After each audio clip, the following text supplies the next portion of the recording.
chute pour attaquer des grossesses. Dans le nom de Jésus-Christ, tu ne tomberas pas. Merci Saint-Esprit pour la protection divine.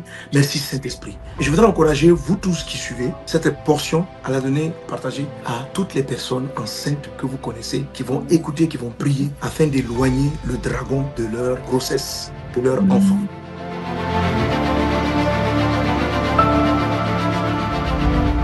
Le dragon attaque les étoiles. Et depuis le ventre de leur mère. La Bible dit dans le livre d'Apocalypse chapitre 12 que lorsque la femme qui avait la couronne de 12 étoiles, qui représente donc Israël, allait enfanter, un dragon rouge s'est tenu devant elle pour tuer l'enfant, pour dévorer l'enfant dès qu'il allait naître. Et on a vu que l'ennemi même peut arriver à attaquer les enfants, à bloquer leur vie depuis même le sein de leur mère. Et je vais prier pour toutes les personnes qui me suivent, qui sont enceintes. J'écoutais ici au Canada qu'une de mes filles, elle était enceinte. Elle m'a dit, papa, prie pour moi. Donc j'ai prié pour la grossesse. Et par la grâce de Dieu, elle a pu accoucher. Vraiment, on rend grâce à Dieu pour cette fille. Je vais t'expliquer comment. Et pendant que je déclare ces choses, toutes les femmes enceintes, tous les hommes qui ont des problèmes pour procréer, recevez votre guérison. Et le combat qui se dresse en ce moment dans vos entrailles est balayé dans le nom de Jésus-Christ. Et la victoire vous est donnée. Je suis en train de combattre, de couper la tête du dragon qui attaque les enfants depuis le sein maternel. Je reviens sur le témoin de cette sœur. Alors, comment vous voyez le dragon l'attaquer? Au départ, elle ne savait pas que la grossesse qu'elle avait des triplés. Et donc, je crois qu'elle va aux toilettes et elle fait une perte. Donc, elle voit le sang qui coule, elle est inquiète. Donc, elle va à l'hôpital. Je crois qu'on lui fait l'écho la première fois et le premier médecin dit que l'enfant est là. S'ils avaient détecté qu'elle avait perdu, mais que l'enfant était là. Mais ce que je sais, c'est qu'à un moment donné, elle va rencontrer donc des gynécos dans un même hôpital qui scannent, qui font l'échographie et qui ne voient rien. Elle-même regarde, il ne voit plus rien à l'écran. Donc, il dit, madame, vous avez tout perdu, vous n'avez plus d'enfant.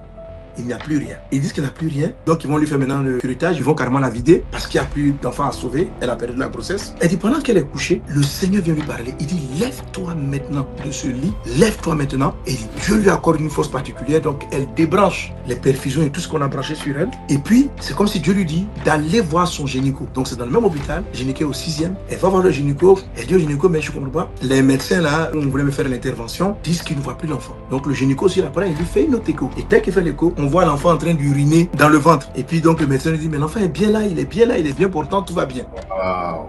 Il s'apprêtait à lui faire le curettage là, il s'apprêtait à la vider et à tuer l'enfant. Mais l'Esprit Saint lui a dit, lève-toi, ne reste pas sur ce lit. Donc le dragon avait aveuglé l'échographie. Le dragon a fait comme si l'enfant là n'existait pas. Or, il existait. Donc elle repart et quand elle me rencontre, je lui dis, on va prier, je la remonte les mains du Seigneur, qu'elle prend l'avion. Et je crois qu'arrivé en France, les gens ont bien regardé, ils ont dit, non madame, vous n'êtes même pas enceinte d'un enfant, vous en avez 3.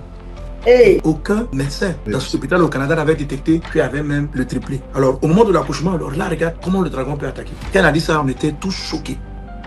Mais pendant que je parle, je suis en train de prier pour protéger, surtout au Canada, aux États-Unis, protéger en Europe les enfants contre les œuvres mystiques. Les attaques contre les enfants dans ces pays ont atteint une autre dimension. Mais dans le nom de Jésus de Nazareth, la grâce, la puissance de Dieu vous combat. Amen. Vous combat dans le nom de Jésus. Le bras de Dieu vous combat.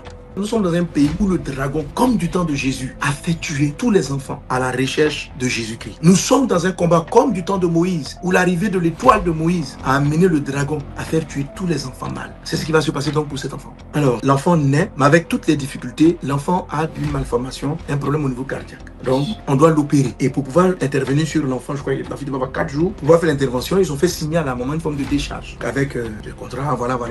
Et puis, pendant qu'elle est en train de faire la décharge, l'Esprit Saint lui dit, va à la page 4. Vous savez, comme vous lisez souvent des gros contrats, on va t'opérer, il faut signer ça. L'Esprit dit, va à la page 4.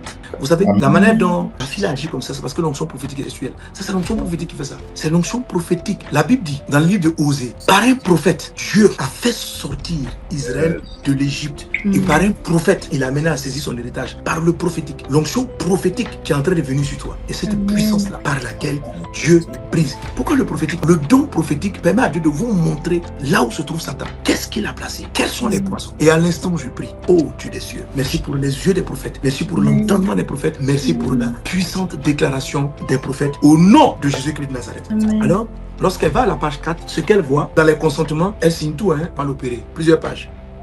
Donc elle signifie qu'il va à la page 4, tu lui montres le paragraphe. Et il est écrit dans un paragraphe que elle, la mère, elle consent à ce que dans le traitement, il stérilise la fille. Oui, la fille a 4 jours. On lui écrit un contrat qui va la traiter pour la rendre stérile déjà. C'est-à-dire la petite fille de 4 jours là. My goodness. Et ils ont mis ça dans un article de plusieurs pages. Ils ont écrit un truc là-bas que la mère est d'accord pour que l'enfant soit stérilisé. Donc elle dit même, elle est choquée.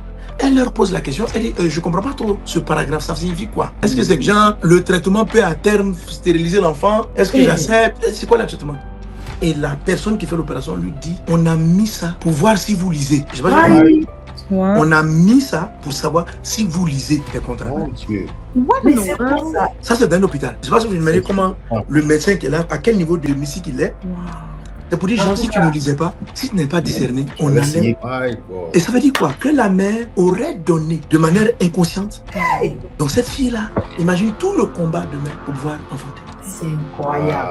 C'est pourquoi nous tous nous allons prier Dieu pour tous ces attaques contre les enfants que le dragon est en train de mettre dans les nations, dans les pays, dans les hôpitaux, contre les enfants. Je veux prier pour celles qui sont au point d'accoucher, pour celles qui sont enceintes. Élevons nos voix et prions pour toutes les femmes, pour tous ceux qui doivent procréer dans le nom de Jésus-Christ. Riando soro, riando robra soro brada clariando roda brada soro brada clariando robaba.